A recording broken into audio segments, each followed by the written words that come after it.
اللهم صل على محمد وآل محمد. اعوذ باللہ من الشیطان الرجیم. بسم اللہ الرحمن الرحیم. ماہ رمضان کی روزانہ کی دعاؤں میں دوسرے دن کی دعا میں ارشاد فرما رہے ہیں: اللہم قربنی فیہ الی مرضاتک وجنبنی فیہ من سخطک ونقماتک ووفقنی فیہ لقراءۃ آیاتک برحمتک یا ارحم الراحمین. اے خدایا، مجھے اس مہینے کے اندر اور اس دن میں اپنی خوشنودی سے نزدیک کر دے، اپنی رضایت سے نزدیک کر دے. وجنبنی فیہ من سخطک ونقماتک، اور اے خدایا اس دن میں مجھے اپنے غصے سے، اپنے عذاب سے دور کر دے. ووفقنی فیہ لقراءۃ آیاتک، اور اس دن میں مجھے توفیق دے کہ میں تیری آیتوں کی قرأت کروں تجھے تیری رحمت کا واسطہ، یا اے سب سے زیادہ رحم کرنے والے. اگر اس دن کی دعا پر توجہ فرمائیں تو تین بنیادی چیزیں اس دعا کے اندر پروردگار عالم سے سوال کی گئی ہیں. پہلی بات تو یہ کہ خدایا مجھے اپنی رضوان سے نزدیک کر دے، رضایت سے نزدیک کر دے، اپنی خوشنودی سے نزدیک کر دے. پروردگار عالم نے قرآن کریم کے اندر انسانوں کی زندگی کے بہت سارے مقاصد بیان کیے ہیں، کہیں اجمالی طور پر اور کہیں تفصیلی. ایک آیت کریمہ میں ارشاد فرماتا ہے: وما خلقت الجن والانس الا لیعبدون. ہم نے جن و انس کو اس لیے خلق کیا ہے کہ وہ ہماری بندگی کریں. یہ دنیا کے اندر ہماری زندگی کا ہدف ہے کہ اس دنیا کے اندر زندگی گزارتے ہوئے جو کام ہمیں دیا گیا ہے وہ یہ کہ ہم خدا کی بندگی کریں. اب اگر اس بندگی کو انجام دیں گے تو کیا ہوگا؟ اور آیات کریمہ کے اندر ارشاد فرمایا کہ ایسے لوگوں کو ہم جنت میں داخل کر دیں گے، جنات تجری من تحت الانہار، ایسی جنتوں میں داخل کر دیں گے جن کے نیچے سے نہریں بہ رہی ہیں. تو یہ زندگی کا دوسرا ہدف بن جائے گا. اس دنیا میں اللہ کی بندگی کریں تاکہ اس دنیا میں ان جنتوں کو حاصل کریں. اب سوال یہ ہے کہ ان جنتوں کے اندر کیا ہے؟ تو کہیں بتایا گیا کہ جنتوں کے اندر پھل ہیں، پھول ہیں، نہریں ہیں، باغ ہیں، محل ہیں، قصور، حور، یہ تمام چیزیں. تو یوں کہہ سکتے ہیں کہ زندگی کا ایک ہدف ان جنتوں تک داخل ہونا جن کے اندر یہ ساری چیزیں ہیں. گویا یہ چیزیں ایک زندگی کا ہدف بن گئی.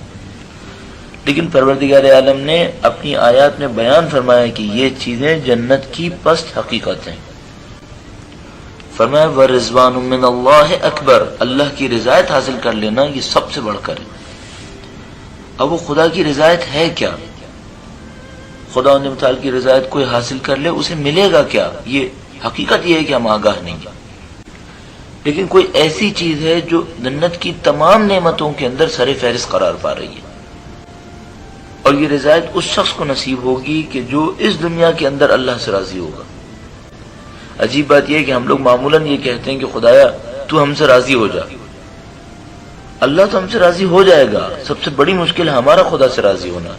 لہذا قرآن کریم میں ارشاد فرماتا ہے رضی اللہ عنہم، اللہ ان سے راضی ہوا، ورضوا عنہ، اور وہ بھی خدا سے راضی ہو گئے. یہ مرحلہ زیادہ مشکل مرحلہ ہے. یہاں پر پروردگار عالم سے اس کی رضایت طلب کی گئی ہے. بظاہر لگتا ہے رضایت کا مطلب وہ جو جنت میں حاصل ہونے والی رضایت ہے، رضوان من اللہ. بس زندگی کا ایک مقصد یہی مقصد ہے کہ حیات اخروی کے اندر، اس دوسری زندگی کے اندر ایک ایسے مرحلے پر فائز ہو جانا جس کو پروردگار عالم نے فرمایا کہ یہ اللہ کی رضوان ہے. یہاں پر اسی کی دعا کی گئی ہے اللہم قربنی فیہ الی مرضاتک، اے خدایا مجھے نزدیک کر دے اس دن میں اپنی رضوان سے، اپنی رضایت سے. البتہ یہ مطلب بھی لیا جا سکتا ہے کہ خدا متعال مجھے اس دن کے اندر ان اعمال سے نزدیک کر دے جن کے نتیجے میں مجھے تیری رضایت ملنی ہے. ظاہر ہے وہ جو رضایت ملنی ہے وہ بلا قانون تو نہیں ہے. جب پروردگار عالم کی چھوٹی چھوٹی نعمتوں کے لیے قانون ہے، بیان فرماتا ہے کہ اگر فلاں گناہ کرو گے تو مثلا نعمت سے محروم ہو جاؤ گے، تو اللہ کی رضایت تو بلا قانون نہیں ہو سکتی کہ خدا متعال مجرم کو، گناہگار کو، جس کے اندر اللہ کی خدمت کے لیے، بندگی کے لیے کچھ نہیں نظر آتا، خدا متعال کہ میں نے یوں ہی تجھے رضایت دے دی. ایسا تو نہیں ہوگا. بس اس کے اندر جو دعا کی گئی ہے، اے خدایا مجھے اپنی رضوان سے نزدیک کر دے، مرضات سے، رضایت سے نزدیک کر دے، اس کا مطلب ہے ایسے اعمال سے نزدیک کر دے جس کے نتیجے میں تیری رضایت آئے۔ اب ممکن ہے کسی کے ذہن میں یہ سوال ہے کہ وہ اعمال کون سے اعمال ہیں جن کے نتیجے میں اللہ کی رضایت آتی ہے؟ گویا باقی دو جملوں کے اندر ان پر اشارہ ہو رہا ہے۔ مجموعی طور پر تو ہم کہہ سکتے ہیں کہ اللہ کی بندگی کرنے سے اس کی رضایت آتی ہے، تو جو بھی اللہ کی بندگی کا حصہ ہے اس کو انجام دیا جائے۔ کم از کم مرحلہ کیا ہے؟ اگلے جملے میں فرمایا وَجَنِّبْنِي فِيهِ مِن سَخَطِكَ وَنَقِمَاتِكَ، اے خدایا مجھے دور کر دے اپنے عذاب سے، اپنے غصے سے، اپنی سختی سے۔ یعنی کیا مطلب؟ یعنی اے خدایا مجھے دور کر دے ان اعمال سے جس کے نتیجے میں تیری رضایت نہیں آتی، تیرا عذاب آتا ہے، جس کے نتیجے میں تیری خوشنودی نہیں آتی، جس کے نتیجے میں تیری ناراضگی آتی ہے۔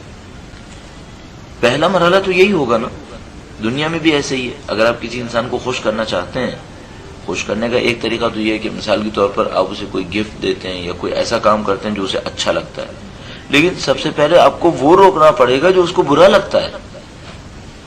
وہ یہ کہ معمولاً ایسا ہوتا ہے، مثلا کوئی بچہ اپنی ماں کو کوئی گفٹ دیتا ہے تو وہ ماں اس سے گفٹ لے کر خوش ہوتی ہے، لیکن اس کے ساتھ کہتی ہے بیٹا اگر مجھے خوشی کرنا چاہتے ہو تو فلاں کام کیوں نہیں کرتے، یا فلاں کام کیوں کر رہے ہو جس سے میں ناراض ہوئی۔ یہ سادہ سی بات ہے کہ اگر ہم خدا کو خوش کرنا چاہتے ہیں، پہلا کام تو یہ کریں کہ وہ ترک کریں جس سے خدا ناراض ہے۔ لہذا جب علماء اخلاق سے بات کی جاتی ہے کہ ہم مانوی ترقی حاصل کرنے کے لیے کیا کریں، تو وہ کہتے ہیں پہلا کام ترک محرمات ترک کرو، حرام کاموں کو ترک کرو۔ جب تک حرام کام ترک نہیں کرو گے اللہ کی رضایت کیسے مل سکتی ہے؟ اب کوئی کہے میں نے 10 واجب انجام دیے ہیں، ایک گناہ انجام دیا ہے، تو ایک گناہ کے بدلے میں 10 واجب انجام پا گئے تو وہ برابر ہو جائے گا۔ بس ایک گناہ اگر نہ بھی ترک کروں تو کوئی مسئلہ نہیں ہے۔ سوال یہ نہیں ہے، جیسے کہ مولانا نے ارشاد فرمایا، سوال یہ نہیں ہے تم نے گناہ کیا تو وہ کتنا چھوٹا تھا یا کتنا بڑا تھا، سوال یہ کس کے مقابلے میں گناہ کر رہے ہو۔ جس کی رضایت حاصل کرنے کے لیے کوشش کر رہے ہو اسی کے مقابلے میں گناہ بھی کر رہے ہو۔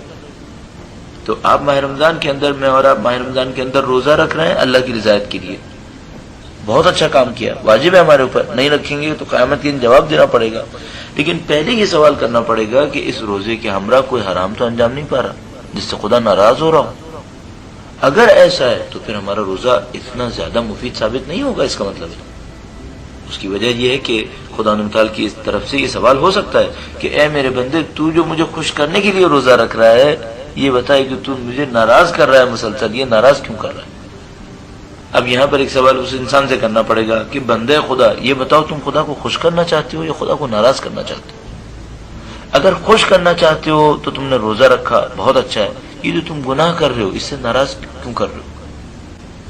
بس خود بخود انسان کو اپنے آپ سے سوال کرنا پڑے گا کہ میں اپنے کون سے عمل میں حقیقت رکھتا ہوں۔ اب یہاں پہ راز عرض کرتا چلوں کہ کیوں انسان یہ کرتا ہے۔ ایک طرف سے روزہ رکھ رہا ہے اللہ کو خوش کرنے کے لیے، ایک طرف سے خدا نہ کرے کوئی ایسا گناہ کر رہا ہے جس سے خدا ناراض ہو رہا ہے۔ ایسا کیوں ہو رہا ہے؟ مسئلہ یہ ہے کہ یہ ابھی بھی خدا کی اطاعت نہیں کر رہا، یہ اپنے دل کو خوش کر رہا ہے۔ گناہ کرتا ہے اس لیے کہ وہ اسے پسند ہے، اور یہ جو ثواب کا کام کر رہا ہے یہ بھی اپنے دل کے بہلانے کے لیے کر رہا ہے۔ یہ بھی حقیقتاً عمیق ہو کر دیکھیں تو خدا کے لیے نہیں ہو رہا۔ کیوں؟ اگر خدا کے لیے ہو رہا ہوتا تو پھر وہ گناہ کیوں ہو رہا؟ اب یہ انسان کی نفسیات ہے، یہ اس انسان کا تذکرہ ہے جس کی زندگی میں کبھی خود حاکم ہے کبھی خدا حاکم ہے۔ ایک وقت خدا حاکم ہے گناہ کے وقت، ایک وقت خدا کو حاکم کر لیتا ہے جب اچھا کام انجام دے رہا ہوتا ہے۔ بدقسمتی سے جہاں یہ خدا کو حاکم کر رہا ہوتا ہے، چونکہ انتخاب کے تحت کر رہا ہوتا ہے، اپنی مرضی سے کر رہا ہوتا ہے، جب میں چاہوں گا خود حاکم ہو جاؤں گا، جب میں چاہوں گا خدا کو حاکم کروں گا۔ اس کا مطلب ہے اللہ کی بندگی کم ہے، اللہ کی بندگی میں کمی ہے۔ یہاں پہ اس کو ایک فیصلہ کرنا چاہیے، وہ یہ کہ میں اللہ کا بندہ ہوں۔ اللہ کا بندہ ہونے کا مطلب یہ ہے کہ مجھے اپنی مرضی نہیں چلانی ہے، مجھے خدا متعال کے حکم کو دیکھنا ہے۔ فرمایا اللہم قربنی فیہ الی مرضاتک، اے خدایا مجھے نزدیک کر دے اپنی رضایت سے، وجنبنی فیہ من سخطک ونقماتک، اے خدایا مجھے دور کر دے اس دن میں اپنے عذاب سے اپنے غصے سے، ووفقنی فیہ لقراءۃ آیاتک، اور اے خدا مجھے توفیق دے دے اس دن میں اپنی آیتوں کی قراءت کی توفیق۔ رمضان قرآن کریم کی بہار ہے، اس کے اندر ثواب، کثیر ثواب ہے، لہذا تیسری چیز جو پروردگار عالم سے طلب کی گئی وہ یہ کہ اے خدایا اس دن میں، اس مہینے میں ہمیں اپنی آیتوں کی قراءت کی توفیق دے دے، میں تیری آیتوں کی قراءت کروں، قرآن کریم کی تلاوت کروں۔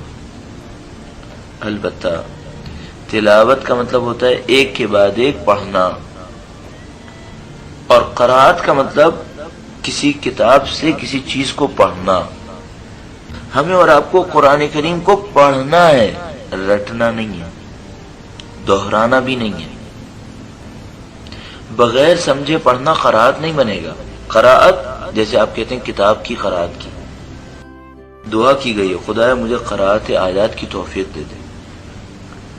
اب اس معاملے میں چند انسان ہیں۔ ایک وہ انسان ہے جس کو اللہ کی کتاب کھولنے کی توفیق نہیں ملی ہے، گھر میں ہے، گھر میں تو ہر مسلمان کے ہے، اس کی تو کوئی کمی نہیں ہے، لیکن کھولنے کی توفیق کبھی نہیں ملی ہے۔ ایک وہ ہے جسے کھولنے کی توفیق ملی ہے، بددلی سے، دل نہ چاہتے ہوئے کھولتا ہے، چند لائنیں پڑھتا ہے، معاملہ ختم۔ ایک وہ ہے جو کھولتا ہے، چند لائنیں نہیں پڑھتا، پورا پورا سپارہ پڑھتا ہے، لیکن مشکل یہ ہے ایک آیت کی بھی قراءت نہیں کی ہے، رٹا ہے، دہرایا ہے، بس۔ اس میں رٹنے کا تذکرہ نہیں ہے، اس دعا کے اندر اس میں قراءت کا تذکرہ ہے، پڑھنے کا تذکرہ ہے، پڑھنے کی توفیق دے۔ پڑھنے کا مطلب کیا ہے؟ سوچئے، سمجھیے، اس کے لیے توفیق چاہیے۔ اب کوئی کہ اس میں کیا توفیق چاہیے، میں قرآن کھولوں گا یوں ہی پڑھوں گا، نہیں، اس کے لیے توفیق چاہیے۔ اگر توفیق نہ ملے، اب اتنے لوگوں کو دیکھیں گے، 1.3 ارب مسلمان ہیں، کتنے مسلمان قرآن کریم روزانہ کھول کر اس میں سے کچھ سمجھنے کی کوشش کرتے ہیں؟ اب دیکھیں گے بہت کم لوگ۔ پھر کیا ہوا؟ یہ اس کا مطلب توفیق چاہیے، وہ توفیق اللہ سے طلب کی گئی ہے۔